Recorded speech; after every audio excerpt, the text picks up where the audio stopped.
ಕೊಡವ ಹಾಗೂ ಕೊಡವ ಭಾಷಿಕ ಸಮುದಾಯಗಳ ಸಂಸ್ಕೃತಿಯ ಭದ್ರತೆ ಮತ್ತು ಹಕ್ಕುಗಳಿಗಾಗಿ ಒತ್ತಾಯಿಸಿ ವಿವಿಧ ಬೇಡಿಕೆಗಳನ್ನು ಮುಂದಿಟ್ಟುಕೊಂಡು ಕುಟ್ಟದಿಂದ ಮಡಿಕೇರಿಯವರೆಗೆ ಅಖಿಲ ಕೊಡವ ಸಮಾಜದ ನೇತೃತ್ವದಲ್ಲಿ ಹಮ್ಮಿಕೊಂಡಿದ್ದ ಕೊಡವಾಮೆ ಬಾಳೋ ಕೊಡವರ ಬೃಹತ್ ಪಾದಯಾತ್ರೆ ಶುಕ್ರವಾರ ಸಮಾಪ್ತಿಗೊಂಡಿತು. ಪಾದಯಾತ್ರೆಯ ಅಂತಿಮ ದಿನ ಶುಕ್ರವಾರ ದಾಖಲೆ ಮಟ್ಟದಲ್ಲಿ ಜಿಲ್ಲಾ ಕೇಂದ್ರದಲ್ಲಿ ಸೇರುವ ಮೂಲಕ ಕೊಡವರು ಹಾಗೂ ಕೊಡವ ಭಾಷಿಕ ಜನಾಂಗದವರು ಹೊಸ ಇತಿಹಾಸವನ್ನೇ ಹುಟ್ಟುಹಾಕಿದರು.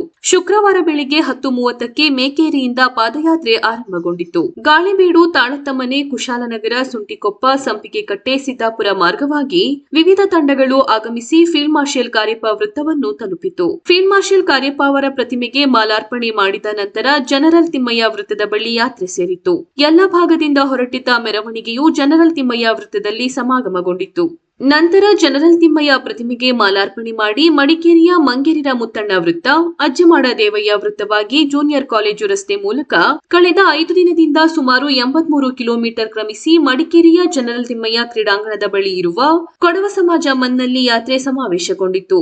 ಜನರಲ್ ತಿಮ್ಮಯ್ಯ ಜಿಲ್ಲಾ ಕ್ರೀಡಾಂಗಣದ ಬಳಿ ಇರುವ ಕೊಡವ ಮನ್ನಲ್ಲಿ ಜಿಲ್ಲಾಧಿಕಾರಿ ವೆಂಕಟರಾಜ್ ರವರಿಗೆ ಅಖಿಲ ಕೊಡವ ಸಮಾಜದ ಅಧ್ಯಕ್ಷ ಪರದಂಡ ಸುಬ್ರಹ್ಮಣಿ ಕಾವೇರಪ್ಪ ಅವರು ವಿವಿಧ ಬೇಡಿಕೆಗಳ ಮನವಿ ಪತ್ರವನ್ನು ಸಲ್ಲಿಸಿದರು. ಪಾವಿತ್ರ್ಯತೆಯನ್ನು ನಾಶ ಮಾಡಿ ಉದ್ದೇಶಪೂರ್ವಕವಾಗಿ ಜನಾಂಗಗಳ ನಡುವೆ ವಿಷಬೀಜವನ್ನು ಬಿತ್ತಿ ಸಮಾಜದಲ್ಲಿ ಅಶಾಂತಿ ಸೃಷ್ಟಿಸಲು ಮೂಲ ಕಾರಣಕರ್ತರಾದ ದೇವಸ್ಥಾನದ ಅರ್ಚಕರ ಮೇಲೆ ಸೂಕ್ತ ಕಾನೂನು ಕ್ರಮ ಕೈಗೊಳ್ಳಬೇಕು.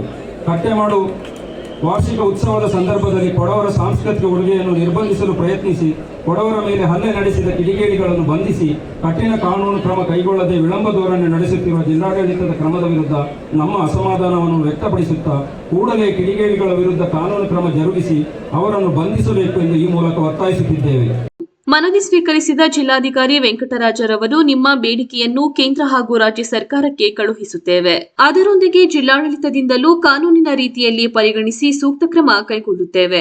ಎಲ್ಲರೂ ಜಿಲ್ಲೆಯ ಶಾಂತಿಯನ್ನು ಕಾಪಾಡಲು ಸಹಕರಿಸಬೇಕೆಂದರು. ಬೃಹತ್ ಪಾದಯಾತ್ರೆಗೆ ಜಿಲ್ಲಾ ಪೊಲೀಸ್ ವರಿಷ್ಠಾಧಿಕಾರಿ ಕೆ ರಾಮರಾಜನ್ ಹಾಗೂ ಹೆಚ್ಚುವರಿ ಪೊಲೀಸ್ ವರಿಷ್ಠಾಧಿಕಾರಿಯ ನೇತೃತ್ವದಲ್ಲಿ ಬಿಗಿ ಪೊಲೀಸ್ ಬಂದೋಬಸ್ತ್ ಏರ್ಪಡಿಸಲಾಗಿತ್ತು. ಸಾಂಪ್ರದಾಯಿಕ ಉಡುಗೆಯಲ್ಲಿ ಮಹಿಳೆಯರು, ಮಕ್ಕಳು ಸೇರಿದಂತೆ ಎಲ್ಲರೂ ಒಟ್ಟಾಗಿ ಭಾಗಿಯಾಗಿದ್ದರು. ಕೊಡಗಿನ ವಿವಿಧ ಗ್ರಾಮಗಳಿಂದ ಹಾಗೂ ಬೆಂಗಳೂರು, ಮೈಸೂರು, ಚಿಕ್ಕಮಗಳೂರು ಮತ್ತಿತರ ಕಡೆಗಳಿಂದ ಹೆಚ್ಚಿನ ಸಂಖ್ಯೆಯಲ್ಲಿ ಕೊಡವರು ಹಾಗೂ ಭಾಷಿಕ ಜನಾಂಗದವರು ಪಾದಯಾತ್ರೆಯಲ್ಲಿ ಪಾಲ್ಗೊಂಡಿದ್ದರು. 25ರಿಂದ 30 ಸಾವಿರಕ್ಕೂ ಅಧಿಕ ಸಂಖ್ಯೆಯಲ್ಲಿ ನೆರೆದಿದ್ದ ಕೊಡವರು ಪಾದಯಾತ್ರೆಯ ಮೂಲಕ ತಮ್ಮ ಹಕ್ಕೊತ್ತಾಯಗಳನ್ನು ಮಂಡಿಸಿದರು. ಅಲ್ಪಸಂಖ್ಯಾತ ಕೊಡವ ಜನಾಂಗದ ಸಂವಿಧಾನಬದ್ಧ ಬೇಡಿಕೆಗೆ ಸರ್ಕಾರ ತಕ್ಷಣ ಸ್ಪಂದಿಸಬೇಕು. ಕೊಡವ ಜನಾಂಗದ ಪರಂಪರೆ, ಧಾರ್ಮಿಕ ಆಚರಣೆಗಳು, ಸಾಮಾಜಿಕ ಭದ್ರತೆಗೆ ಪೂರಕವಾಗಿ ಸೂಕ್ತ ಕ್ರಮ ಕೈಗೊಳ್ಳಬೇಕು. ಕೊಡವರು ಹಾಗೂ ಜಮ್ಮ ಹಿಡುವಳಿದಾರರ ಕೋವಿ ವಿನಾಯಿತಿಯ ವಿಶೇಷ ಹಕ್ಕನ್ನು ಅಬಾಧಿತವಾಗಿ ಮುಂದುವರೆಸಬೇಕು. ಕೊಡವ ಸಮುದಾಯದ ಮೇಲೆ ಪ್ರಬಲ ಜನಾಂಗಗಳು ರಾಜಕೀಯ ಪ್ರಭಾವ ಬಳಸಿ ನಡೆಸುತ್ತಿರುವ ದಬ್ಬಾಳಿಕೆಗೆ ಕಡಿವಾಣ ಹಾಕಬೇಕು. ಕೊಡವ ಸಂಸ್ಕೃತಿ, ಸಂಪ್ರದಾಯ, ಉಡುಗೆ ತೊಡುಗೆ, ಆಭರಣಗಳು, ಆಚರಣೆಗಳ ವಿಡಂಬನಾತ್ಮಕ ಬಳಕೆ ಮತ್ತು ಕೊಡವರ ಭಾವನೆಗಳಿಗೆ ಧಕ್ಕೆ ತರುವ ಪ್ರಚೋದನಾತ್ಮಕ ಕೃತ್ಯದ ವಿರುದ್ಧ ಕಠಿಣ ಕ್ರಮ ಕೈಗೊಳ್ಳಬೇಕು ಸೇರಿದಂತೆ ವಿವಿಧ ಬೇಡಿಕೆಗಳ ಈಡೇರಿಕೆಗೆ ಆಗ್ರಹಿಸಿದರು. ನಮ್ಮ ಮನವಿಯನ್ನು ನಾವು ನಮ್ಮ ಹೇಳಿಕೆ ಪ್ರಕಾರ ಕೇಂದ್ರ ಸರ್ಕಾರ ಮತ್ತು ರಾಜ್ಯ ಸರ್ಕಾರಕ್ಕೆ ಕಳಿಸ್ತೀವಿ. ಅದರ ಜೊತೆಗೆ ಜಿಲ್ಲಾಡಳಿತದಿಂದ ನಾವು ಕೂಡ ಅದು ಕಾನೂನು ರೀತಿಯಾಗಿ ಪರಿಗಣಿಸಿ ಸೂಕ್ತವಾದಂಥ ಒಂದು ಕ್ರಮ ತಗೊಳ್ತೀವಿ. ಮತ್ತು ತಮಗೆ ಆಶ್ವಾಸನೆ ಕೊಡ್ತೀವಿ ಅಂತ ನಮ್ಮ ಕೊಡಗು ಜಿಲ್ಲೆಗೆ ಶಾಂತಿ ಕಾಪಾಡಬೇಕು ಮತ್ತು ನಮ್ಮ ಶಿಸ್ತಾಗಿ ಏನು ನಡೀತಿದೆ ಅದು ಕಾಪಾಡಬೇಕಂತ ಎಲ್ಲ ಕ್ರಮವನ್ನು ನಾವು ತಗೊಳ್ತೀವಿ. ಅದ್ರ ಜೊತೆಗೆ ನಮ್ಮೆಲ್ಲರಿಗೆ ಅಪೀಲ್ ಮಾಡ್ತೀವಿ ಅಂದರೆ ದಯವಿಟ್ಟು ಯಾವ ರೀತಿ ತಾವು ಈಗ ಸೇರಿದ್ದೀರ ಶಿಸ್ತಾಗಿ ಸೇರಿದ್ದೀರ ಅಂದರೆ ಅದೇ ರೀತಿಯಾಗಿ ಡಿಸ್ಪರ್ಷನಲ್ಲಿ ಕೂಡ ಶಿಸ್ತಾಗಿ ನಾವು ಹೋಗಬೇಕು. ಮತ್ತು ಈಗ ಡಿಹೈಡ್ರೇಷನಿಂದ ಕೆಲವು ಜನರಿಗೆ ಅದು ತೊಂದರೆಗಳಾಗಿದೆ. ಅದು ಕೂಡ ಆಸ್ಪತ್ರೆ ನಾವು ಎಲ್ಲ ವ್ಯವಸ್ಥೆ ಮಾಡಿಸ್ತೀವಿ. ORS ಅನ್ನು ಕೂಡ ದಯವಿಟ್ಟವಾಗಿ ಕಳಿಸ್ಬೇಕು. ಮತ್ತೊಮ್ಮೆ ಸತಿ ತಮ್ಮೆಲ್ಲರಿಗೆ ಅಭಿನಂದನೆಗಳು ಮತ್ತು ಶಾಂತಿ ರೀತಿಯಾಗಿ ಇದು ನಡೆಸಿದ್ದೀರ ಅಂತ ತುಂಬ ತುಂಬ ಧನ್ಯವಾದಗಳು.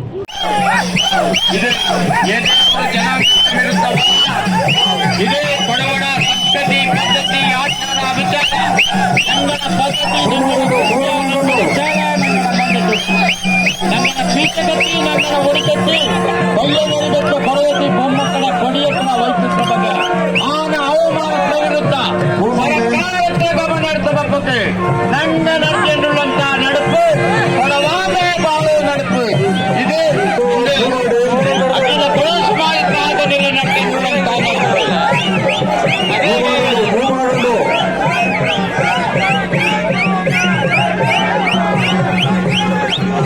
ಬಿಕ್ಕಟ್ಟು.